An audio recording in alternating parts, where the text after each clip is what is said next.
Hey guys, welcome back to another video from the Apex Predator Billiards Club. My name is Apex Enio, and yes, we are back on the practice table. But this time we're not talking about kicking, banking, jumping, safety game.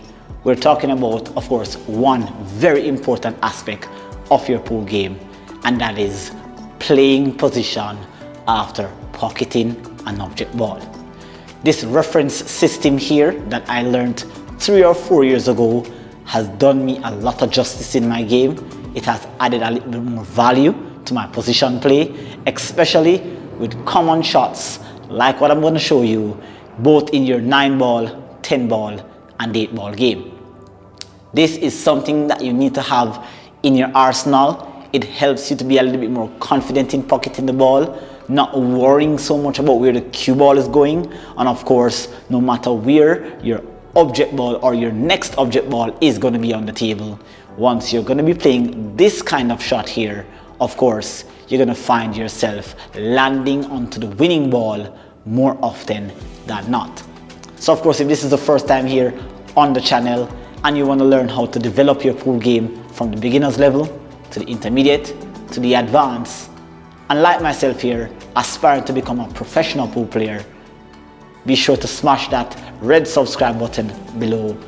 Drop a like onto the content. Let me know in the comments what you think about the growth of my channel, the growth of my game, and how it is that the things I teach you are adding value to your game. Do not forget to share this out, guys, to your pool communities. And most importantly, turn on the notification bell, guys. If you haven't, check to see if you have, so you can be notified whenever more contents like this and more is posted on the channel, so you can be notified. Without further ado, let's jump right onto the practice table and let us see how it is that this reference system can be of value to our game. Alright guys, so the situation here is that we have an object ball that is lying on the spot. The cue ball is on the 50-yard line, meaning that it's a make of a shot, very tough, but the shot has become tougher because number one, it's a thin cut. The cue ball might get away from us, and even adding more challenge to the shot, it is that we may have to be playing position of the shot. Now this usually happens to a player who is trying to play maybe 1-2 rail position. They come around like that and they overroll. They're trying to play for a position here, or they're trying to come into the zone like this, and they tend to roll across the shot line, landing on the 50-yard line. And so this frustrates a lot of you guys. I'm sure that you have had experiences with this. So have I. So I've learned how to actually pocket the object ball here and actually get position onto my next object ball. So here we go. We're going to be pocketing the 8 into the corner. Where does the cue ball actually goes? After pocketing the 8, the cue ball has a consistent trajectory that it follows, and that is obviously heading towards the second diamond here with a rolling cue ball. So if I can cut this 8 in naturally, no right, no left, I should have the cue ball heading into this zone. Now based on the table that you're playing on, it may go a little bit long, it may come a little bit short, so you have to test to see the type of table you're playing on and how it plays. For my table, it usually goes a little bit above the second diamond here. So I'm going to be executing this shot here and see how this works for us. So I'm on the 50-yard line here. I'm cutting this 8 ball in naturally, and let's see where the cue ball heads.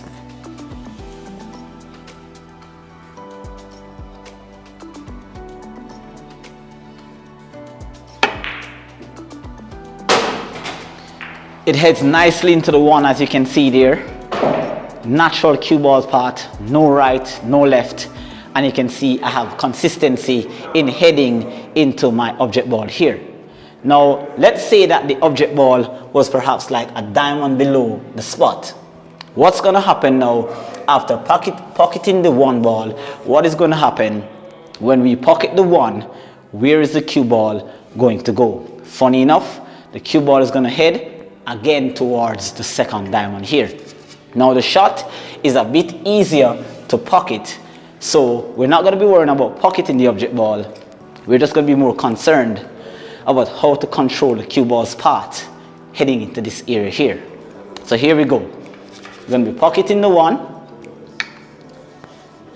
and just using a natural cue ball here, rolling into the position.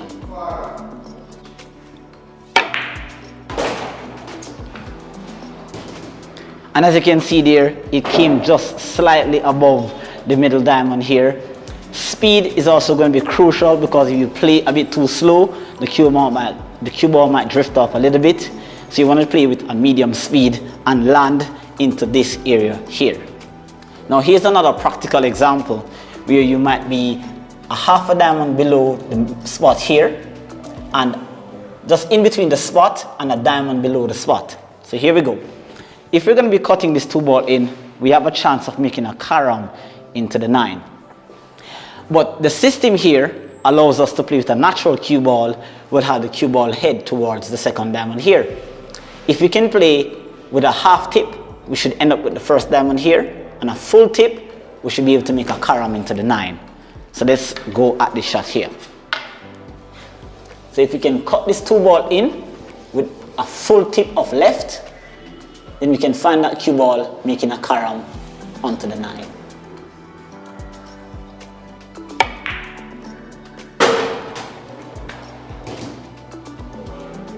I didn't actually get the carom, guys, but you can see that we got a bit close to the 9, and you can see that the trajectory is nice. Let's see if we can try that shot one last time here and try to pocket that 9 off the 2. So you can see that this reference system actually does work.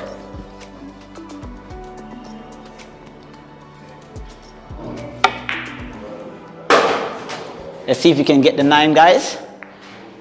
And we did. Perfect there. All right. So there you can see that nice little content here shows you the cue ball's path after pocketing the object ball. You can actually use this system with a bit of inside spin.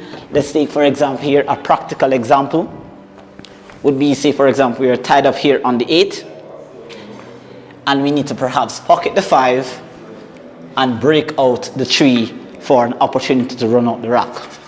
So here we go. Here we need to come a diamond short. So that means that after cutting the 5 in, we can play with a little bit of inside spin, break out the 3 from the 8 for a chance at running the table. Here we go.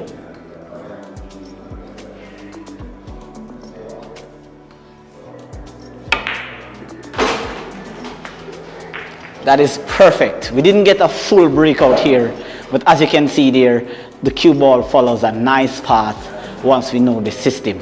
All right? So I do hope that you guys enjoyed this content here. It was powerful. Add it to your game. Put up a couple of shots on the table. Execute it. See where the cue ball does based on your table you're playing on. And hopefully this can add some more value to your position game. Without further ado, let's jump right out of this practice session today. And I'll see you next time in another tutorial video. Do not forget to smash the subscribe button below. Like, share, leave me a comment down below. Let me know what you think. And I'll see you next time in another tutorial session. Peace. Coming up next on Apex Predator Billiards, defensive safeties.